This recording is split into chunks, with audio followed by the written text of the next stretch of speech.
Hello friends, good evening. Welcome to my channel Ankush Agarwal share market. Market का momentum down है as usual, जैसे daily commentary करते हैं वही हाल है। लेकिन निफ्टी 50 में, सेंसेक्स में, बैंक निफ्टी में दबाव नहीं दिख रहा है। दबाव देखने को मिल रहा है स्मॉल कैप, मिड कैप और जो भी और अदर कैप हैं। तो देखना ये पड़ेगा कि क्या होता है। लेकिन मेरे को लगता है मार्केट अब शेयर ढूंढ रहा है, बहाना खोज रहा है कि कैसे इसको गिराएं। तो एनी हाउ खोज रहा है और गिरा रहा है। जैसे बोलते हैं पीने वाले को पीने का बहाना चाहिए, वैसे मार्केट बोल रहा है गिरने का बहाना चाहिए। तो न्यूज़ निकल के आई कि अल्ट्राटेक सीमेंट है वो आएगा वायर और केबल सेगमेंट में। तो उसका न्यूज आते ही जितने भी केबल वायर वाले स्टॉक हैं, पॉलीकैब, केईआई और आरआर केबल और हैवेल्स, जितने भी शेयर हैं सब में धुलाई पिटाई मस्त हुई। 20% तक शेयर धड़ाम से गिरे। लेकिन देखने की बात यह है, अल्ट्राटेक वाले बोले 1800 करोड़ हम लोग डालेंगे, लेकिन 18,000 करोड़ का मार्केट कैप साफ हो गया जितने भी लिस्टेड पियर्स हैं। तो देखने की बात यह है कि क्या ये कितना मैटर करेगा 1800 करोड़ की पूरा मार्केट ही गिर गया। लेकिन देखने की बात यह है, पहले 2 सेकंड बात करते हैं कुमार मंगलम बिरला की। तो कुमार मंगलम बिरला मेरे को लगता है इतने जीनियस पर्सन, इतने जीनियस आदमी है, हर काम को करूँगा बोल रहे हैं इंडिया में, रादर पूरा वर्ल्ड में। तो वोडाफोन आइडिया को चला रहे हैं, आदित्य बिरला फैशन रिटेल को चला रहे हैं, ग्रासिम को चला रहे हैं, अल्ट्राटेक को चला रहे हैं और बीच में बिरला वापस निकाल दिए। अब बोल रहे हैं कि वायर और केबल में भी करेंगे। तो मेरे को लग रहा है धीरे धीरे करके इंडिया का मार्केट को डिस्टर्ब कर देंगे कुमार मंगलम बिरला। हर जितना भी सेगमेंट है सब में घुसेंगे। और मेरे को लगता है जब कैपिटल किसी के पास रहता है तो वो जी खोल के किसी भी सेगमेंट में डाल भी सकता है। और एक जो दिमाग रहता है दिमाग के साथ होता है। लेकिन फॉर द मोमेंट के लिए वो बोल रहे हैं कि वायर और केबल में जाएंगे। तो जैसे ये न्यूज आया, जितने भी अदर कंपनीज थे सब गिरे, लिस्टेड कंपनीज।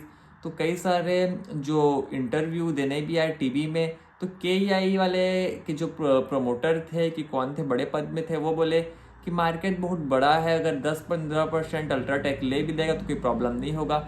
मेरे को लगता है अगर मार्केट इतना ही बड़ा है तो ऑलरेडी पहले ही क्यों मार्केट को अपना बड़ा नहीं कर लिए, अपना पोजीशन को बड़ा क्यों नहीं कर लिए। वो बोल रहे हैं कि मार्केट बड़ा है कोई प्रॉब्लम नहीं होगा। लेकिन मेरे को लगता है मार्केट कितना ही बड़ा रहा है, अगर कोई ना कोई प्लेयर आता है तो प्रॉब्लम होती है, क्योंकि कहीं ना कहीं तो एनी हाउ फर्क पड़ेगा। लेकिन देखने की बात यह है कि ये बेयर मार्केट का ताबड़तोड़ इंडिकेशन है। क्योंकि अगर 1800 करोड़ कोई सी कंपनी डाल रही है तो कोई नॉट टू मच वाली बात है, लेकिन शेयर ऐसे गिरे। और अगर बुल मार्केट में ये न्यूज रहता तो शेयर रुक जाते, 10% 12% में रुक जाते, और क्या पता कि सेकंड हाफ में रिकवरी भी आ जाती। लेकिन बेयर मार्केट का इंडिकेशन है कि गिरते ही चले गए।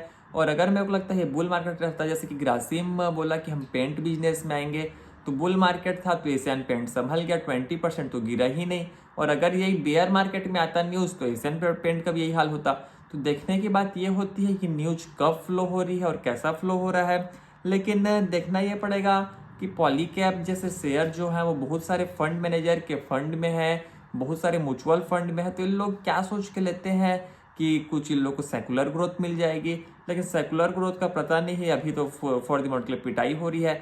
जब बुल मार्केट में शेयर को जब रॉन्ग न्यूज आता है, जब खराब इंफॉर्मेशन आती है, तो मेरे को लगता है कि एनी हाउ सर्वाइव कर लेते हैं। लेकिन बेयर मार्केट में सर्वाइव करना बहुत ज़्यादा मुश्किल जाता है। जैसे पॉलीकैब का भी एक बार 2 सेकंड समझते हैं कि पॉलीकैब क्या है। तो पॉलीकैब का ROE 27% कैगर से ग्रोथ दिखाया है ट्रेलिंग 36 मंथ को देखें तो। लेकिन शेयर प्राइस जो है ₹7600 से आ गया है 4600 में, मतलब लगभग 40% से ज़्यादा का गिरावट देखने को मिल चुकी है।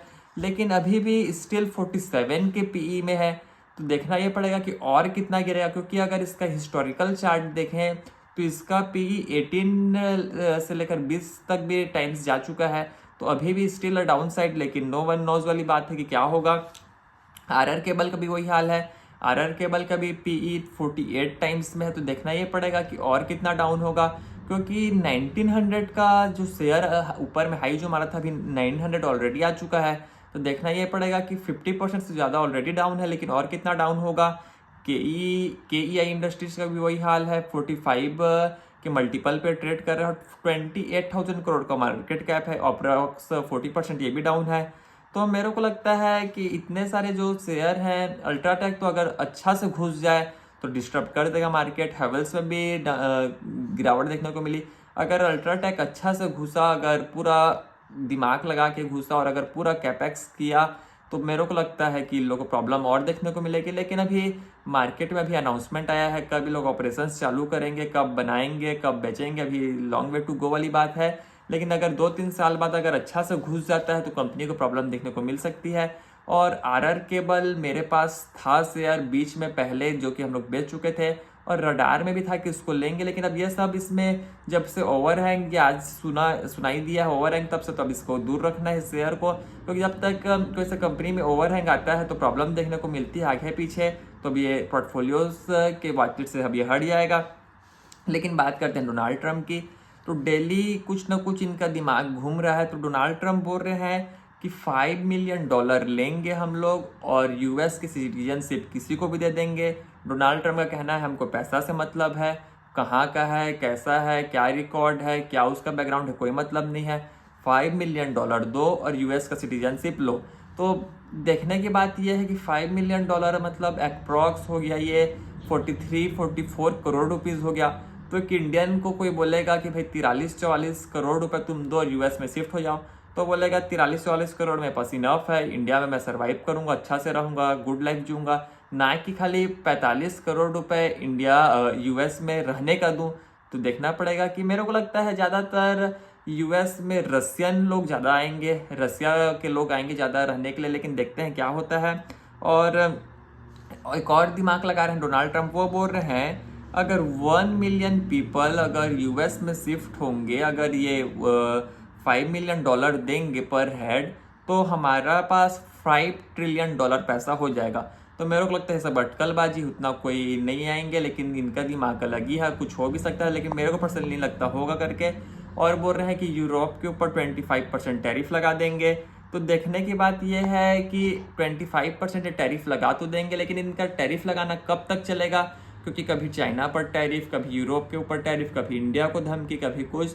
तो ज़्यादा अगर हो जाएगा तो टू मच हो जाएगा और प्रॉब्लम होने खुद इनको हो सकता है। लेकिन ये बोले हैं बीच में कि हम लोग रिव्यू करेंगे सब, जो इतना सब टैरिफ लगा रहे हैं। लेकिन फॉर द मोमेंट के लिए तो ये टैरिफ को बढ़ाते ही जा रहे हैं हर कंट्री के लिए। और एक बात और करते हैं कि जो डॉलर रुपीज़ है, डॉलर के मुकाबले 87 पहुंच गया है।